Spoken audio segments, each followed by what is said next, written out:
High, good morning বন্ধুরা, সবাই কেমন আছো?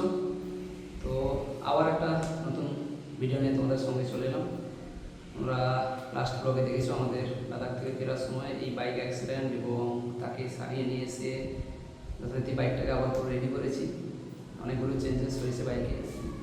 এবার তারপরে অনেক দিন গ্যাপ, ধরো প্রায় 1 মাস একটা গ্যাপ দিয়ে দিয়েছি, কেননা বাড়ির সমস্ত কাজপত্র ছিল সেগুলো গুছিয়ে আবার একটা রাইডে যাওয়ার জন্য মোটামুটি রেডি হয়ে গেছি। আমরা কালকে সকালে বেরোবো।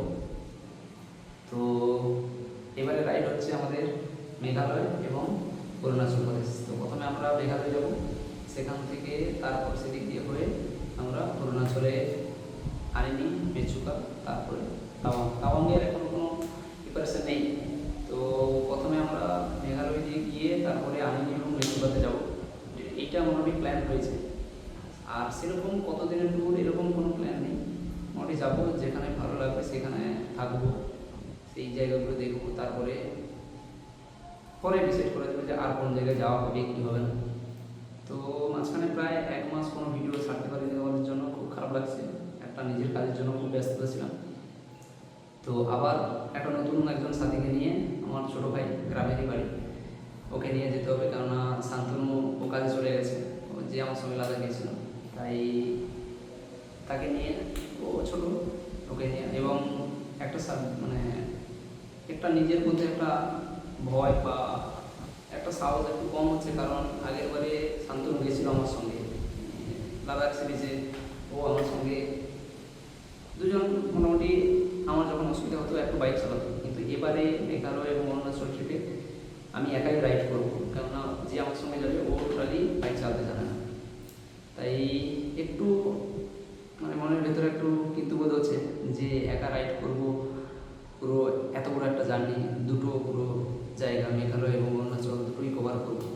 তো চলো, তোমাদের আশীর্বাদ বলো, তোমাদের শুভেচ্ছা অটোমেটিক আমার সঙ্গে থাকছে, এবং নিজের একটু সাহস আছে যে হ্যাঁ লাদাখ কমপ্লিট করে এসেছি, তাই সেই ইচ্ছা যে সেইগুলো নিয়ে সব কিছু মিলিয়ে কাল থেকে আমাদের মেঘালয় রাইড শুরু হচ্ছে। তো চলো, তো বন্ধুরা ভিডিওগুলো দেখতে থাকো, এবং তোমাদের ভিডিওগুলো কেমন লাগছে অবশ্যই একটা লাইক, কমেন্ট, শেয়ার করো। তো চলো, তোমাদের সঙ্গে রাস্তায় দেখা হচ্ছে।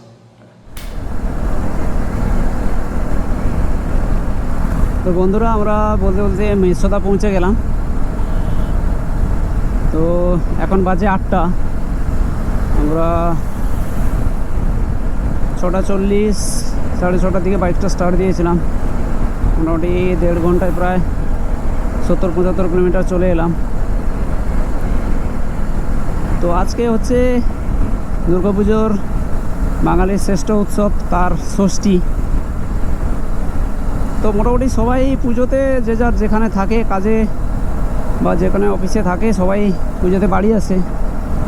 জীবনে এই প্রথম যে পুজোর ছুটিতে, পুজোতে বাড়িতে না থেকে পাহাড়ের উদ্দেশ্যে বেরিয়ে পড়লাম। তো মোটামুটি পুজোর ছুটিতে আমার জীবনে এত বছর বয়স হয়েছে, বা আমি এতদিন কোনোদিন পুজোতে বাড়ির বাইরে থাকিনি, এই প্রথম পুজোতে বাড়ির বাইরে বেরিয়েছি।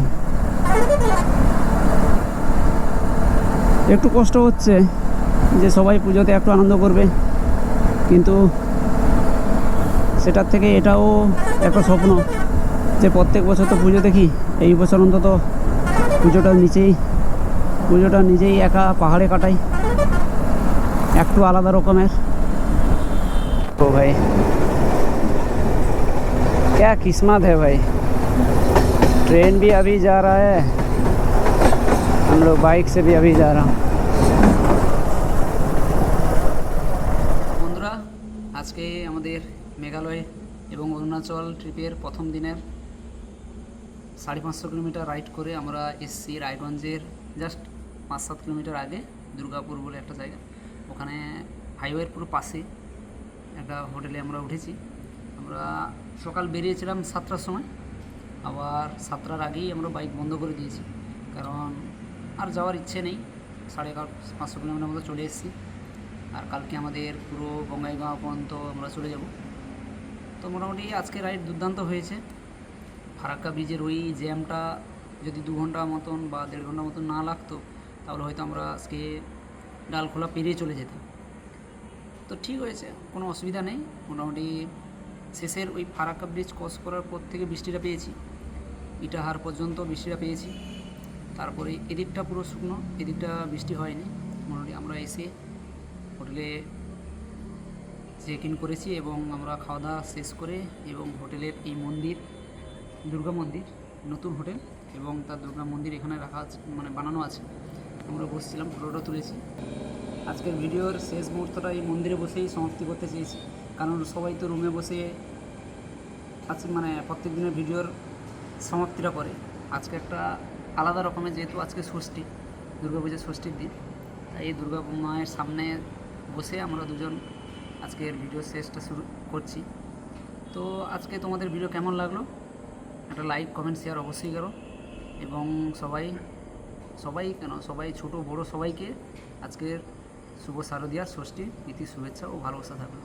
চলো, গুড নাইট। কালকে সকালে আবার দেখা হচ্ছে। টাটা।